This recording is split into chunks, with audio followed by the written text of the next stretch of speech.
ng pambato ng barangay nyo. Matipuno at gwapo, lalaban ito. Yes naman. Kahit saan dadayo, ang galing ko. Ang Barangay Heart Drum, Barangay Heart Drum, Barangay Heart Drum, Barangay Heart Drum. Wow, heart drum yun! Barangay Heart Drum! Narito na ang pambato ng Magandang umaga, I am Jezra Haya Tumanan, 24 years old, ang Mr. Risk Taker ng Valenzuela. Ang galing ko, ang Barangay Heart Drum, Barangay Heart Drum. Ang mga bata't magkasama at Parang Hulyo't Hulya, lagi tayong magkasama. Maghiwalay. Sabay tayong umiyak at pinag-iisisa. Hindi pwede yan. una kang kinakadok sa pagsapit ng umaga. Yan ang pag-ibig. Sana mabalik pang dati nating pagsasama. Di ba't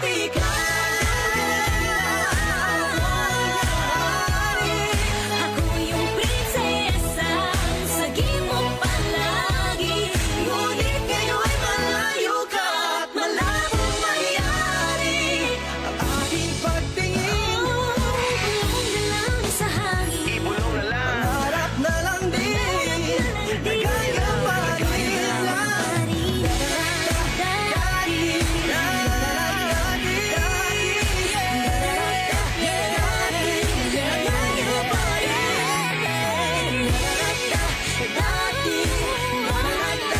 Kasama po natin si Jezra Haya Tumanan!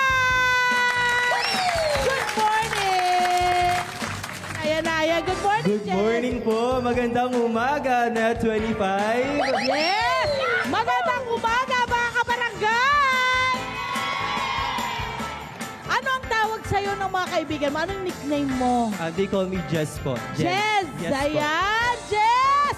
Naku! Ang tangkad mo pala! Opo, opo. Anong height mo?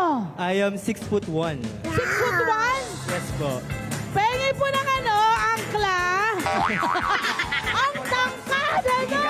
Ano yan, lahi ng mga nanay, tatay? Opo, jeans po sa mother side. Mother side, look at that. Okay, ikaw daw ay nagsimula. Aba yun!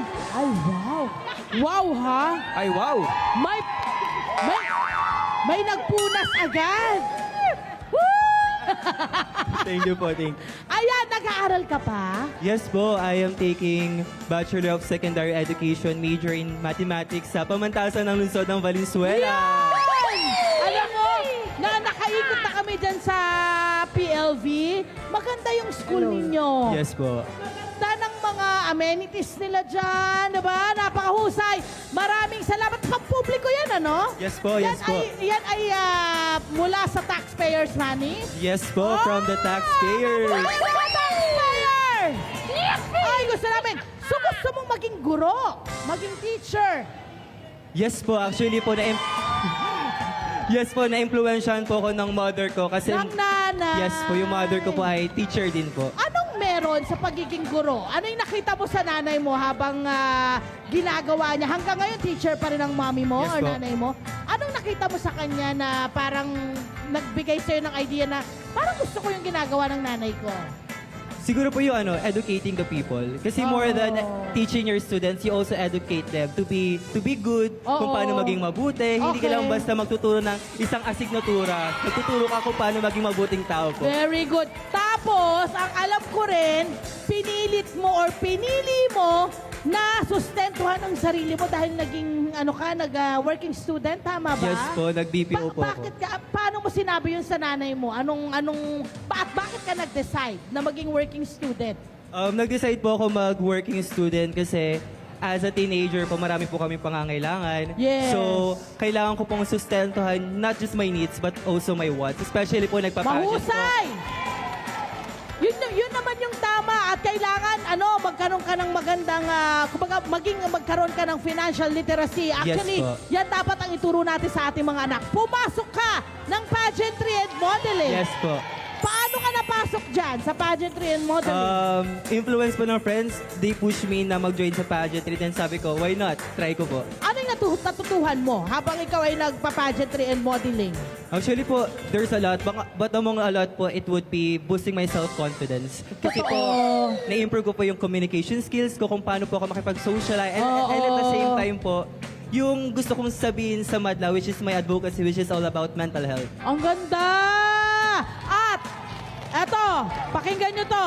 Abay, nagkaroon siya ng isang malaking challenge sa buhay niya. Nadurog daw. Anong parte ng paa mo?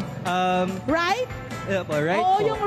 yung right foot niya ay nadurog. Na-aksidente ka? Yes po, bumangga po kami sa poste. Nadurog po yung Oh. right patella ko, then fractured po yung tibial Okay. leg. Mula sa aksidente yun, ano natutuhan mo? You can celebrate even small steps. Okay. So- Kasi ang tagal mo raw na nakaratay. Yes po, 2 months to 3 months po bedridden po ako. Wow! Marami kang naisip ano, napag-isip-isip ka ng gusto. Opo, there's so much reflection po, but thank God I was able to get back to my momentum. Totoo! May mga katanungan daw ang ating mga kabarangay, my friend! Go for it! Yes, my friend. Ano pangalan mo, Mami? Rima Kanila. Ma'am Rima, anong iyong katanungan? Kung papipiliin ka, anong mas gusto mong gawin? Mag-modeling o mag-pageant? Oy! Mahirap na tanong. Oo, mahirap po. Pero if I were to choose, I will choose pageantry. Kasi more than presenting yourself, you're also advocating for something. And para sa akin, being a heartthrob is more than your physical asset. Dapat meron ka ring substance. Nakakarating ka na raw sa iba't ibang lugar dahil sa pageantry mo. Opo, sa pageantry and modeling po. At meron ka na rin daw mga produkto na nagtitiwala sa'yo. Tama ba? Ilang produkto na ba yan? Basta po more than 5. Wow! Not bad, my friend! Okay, ano masabi mo doon, Mami? I love you already. I love you already. I love you too. Okay, next. Mami, ano pangalan po nila? Ako po ay si Felicidad Olip. Mami Feli, anong inyong question? Sa dami ng gusto mong gawin at At- subukan, anong diskarte at prinsipyo ang lagi mong Ay! naiiral? Ganda!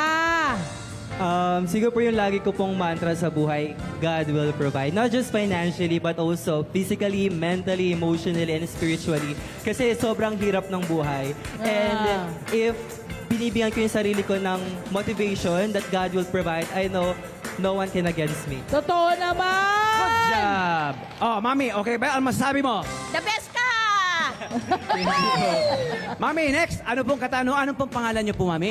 Pena po. Ma'am Pena, ano pong inyong katanungan? Bilang isang risk taker, ano ang payo mo sa mga kabarangay na natatakot sumubok ng mabago sa buhay? Sa mga taong natatakot na sububok ng mga bago sa buhay. Opo. Ayan. True. Okay. Siguro po, in everything that you go through grows you. Because always remember that in life, it's always a win-win situation. It's Okay. either you get what you want or you'll learn something. So with that, di ka na po talo. Tama po ba? Wow! Agree. Okay. Si Jess Rahaya, alam mo na Ikaw na yan. na-master na niya ang pageantry, my friend, at yung pagsagot at pakikipag-communicate. Alam niya na makipagkwentuhan. Thank you po. Yes. Ayan. Okay ba my yun, friend. Mami? Opo, ikaw na talaga. Ikaw na yan. Okay, mabuhay ka, Jessaraya. Hello po mga Kanet 25! Si Kuya Tony Pet po ito mula sa Love, Tony Pet and Everything. For more Love, Tony Pet and Everything updates, just click on our subscribe button and follow us on our Net25 social media pages at Net25 TV and at Net25 Entertainment Facebook. Magkita-kita po tayo!